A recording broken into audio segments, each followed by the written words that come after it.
From that quick break, this is still Breakfast Daily Weekend, and now it's time for some very interesting conversation. So if you're an SME or a business owner, you may want to grab your seat, sit down, and let's have fun. As the month of June, we've been talking about the City Business Festival here. We've looked at technology, we've looked at the agribusiness, as well as the creative economy here. And last Tuesday, our very own Vivian Kai Loko had a roundtable discussion with experts in the field of SMEs, talking about positioning our SMEs for resilient growth. Today, we are going to look at a little extension of that very conversation. And joining us in the studio to do that is Dr. Andrew Aiku. He's a lecturer and a business coach, and also an entrepreneurship innovation.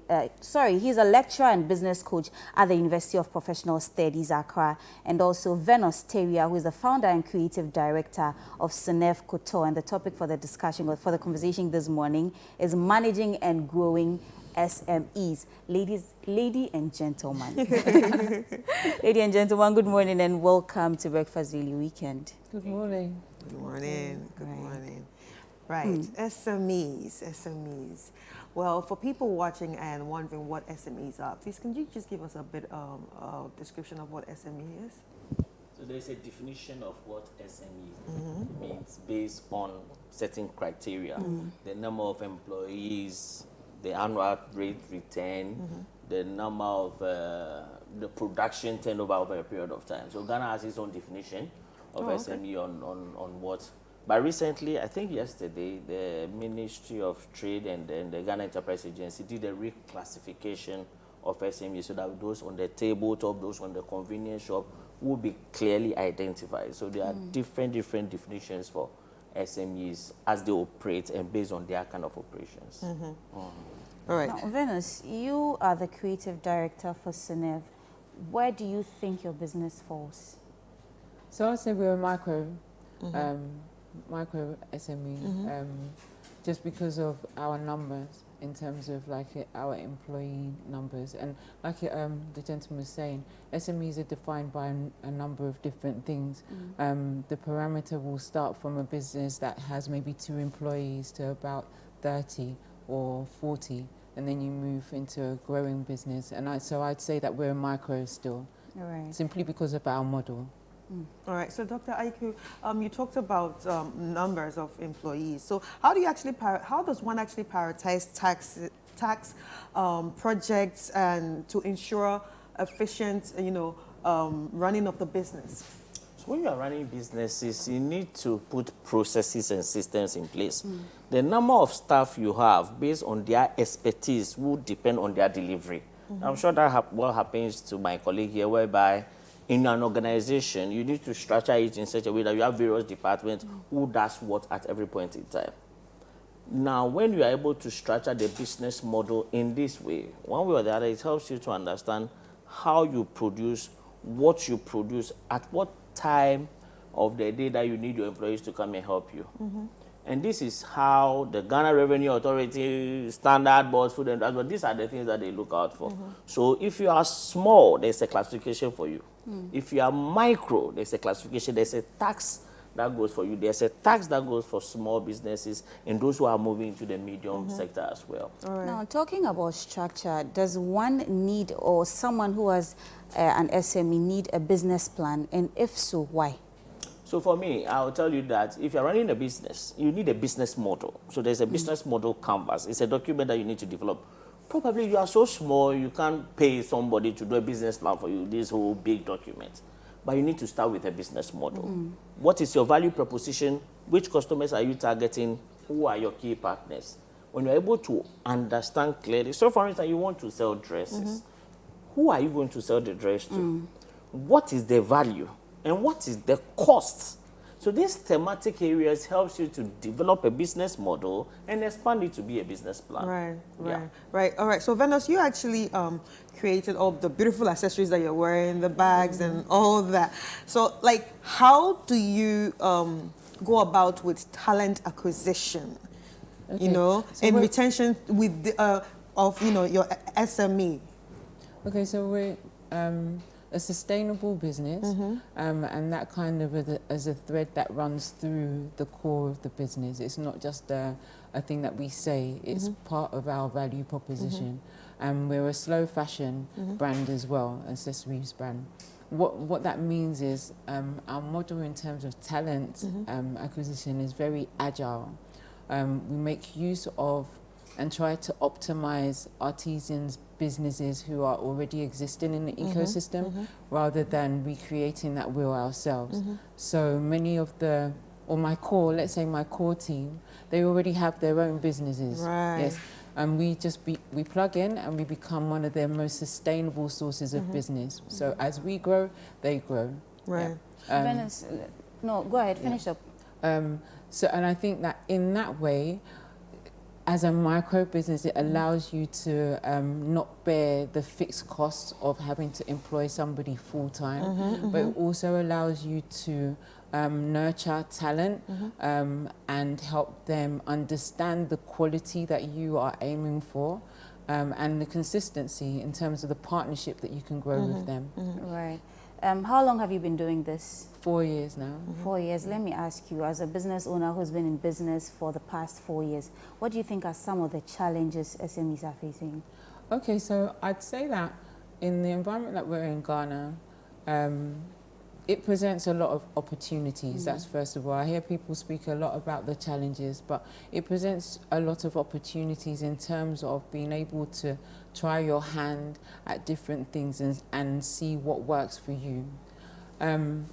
When we move into the space of challenges, I feel that the way the business system is structured here, there are so many layers in terms of things that people need to satisfy in terms of taxes, for example, that it doesn't give a business a chance to flourish before you then start having to pay. For example, we source materials, raw materials, right? Before I have purchased from the supplier, they would have paid a tax, right? I'm purchasing, I will also pay the same a tax on that same product. Yep. So if you look at that chain, before I've made my final product, which I'm going to retail, we've been taxed maybe 3 or 4 times on a single material that we're going to use in our production cycle. The other thing would be, in terms of promoting business, where he mentioned the business plan, you'd also have consideration for how you're going to market yourself. And most SMEs are, it's one person or 2 people doing everything. Yes, yeah. And the budgets, if you think about the budgets are very, very tight. What you're, I mean, that can be subjective. You have SMEs who are making millions, by the way, right? And you have SMEs who are just starting up and finding their ways, right? So that definition of SME doesn't mean that you're not making a lot of money, right? But where it is like a 1 or 2 person band, the cost of promoting the business can be, costly. So for example, with my product, it's quite unusual. You'll do product shoots, okay? And it's very hard to find people who understand that when as an accessories person, I will produce a collection maybe of 100 pieces, like individual pieces where I need to shoot. Now, a photographer will come and say, okay, I'm going to charge you 15,000 Ghana cedis just to take pictures. I haven't done anything else, do you understand? So the cost of compiling your promotional materials in a way that really represent your brand well, can also be an impending cost on business. So, Dr. Aiko, she was talking about, money for promo and all that. Now let's talk about how to fund it. Funding is a very crucial way in building an SME. How do people go about funding and also capital management? Okay, so just to add to the challenges, SMEs are facing access to finance, competition, market expansion, regulation.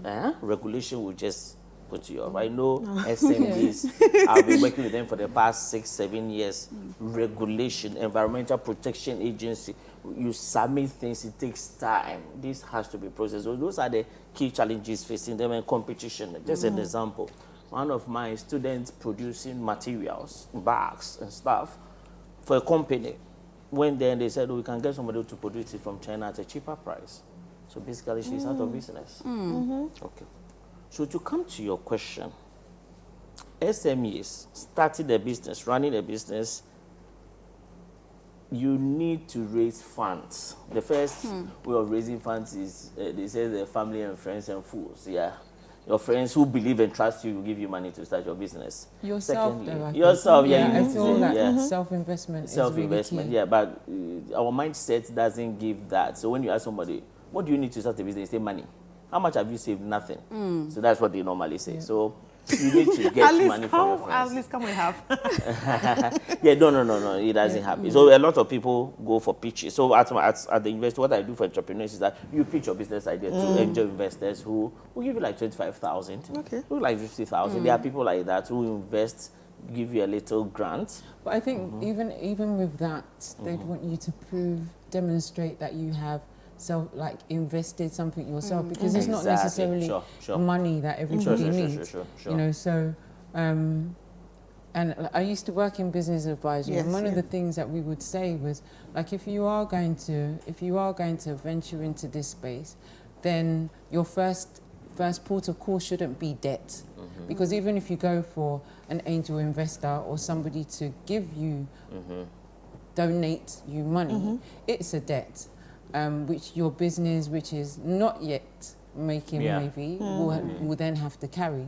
So as much as possible, like, the advice would be to see what you can invest to begin your business first, and then reinvest that to a point where, yes, you can demonstrate capacity then to go for. So now they are buying machinery, for instance, the one I'm talking about. They don't actually give you the money, but they buy. So one of my students got a rice destoning machine. Oh, okay.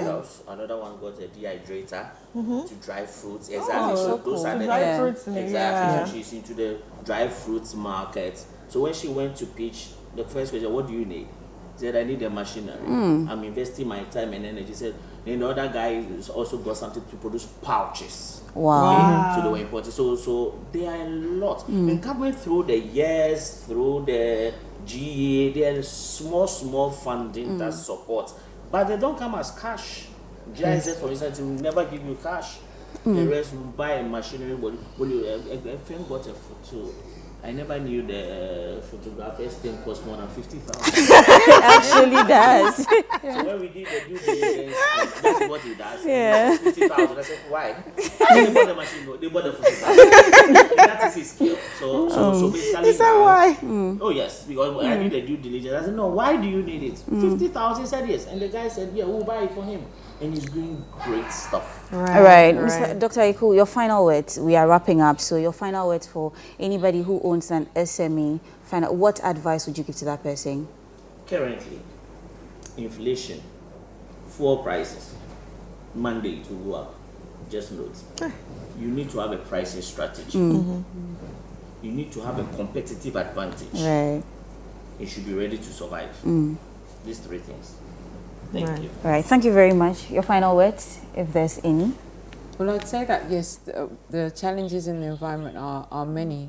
I think that for SME, you need to really build your customer base and community. Right. I think those are the key things in helping you maintain and sustain your business through hard times. Right. Right. Thank you very much, ladies and gentlemen. So we've been speaking to Dr. Andrew Aiku. He's a lecturer and a business coach, lecturer at the University of Professional Studies, and also a business coach, and Venus Teria, founder and creative director for Senef Couture. We've been talking about managing and growing SME. We take a quick breather at this point. When we come back, there's more on the show.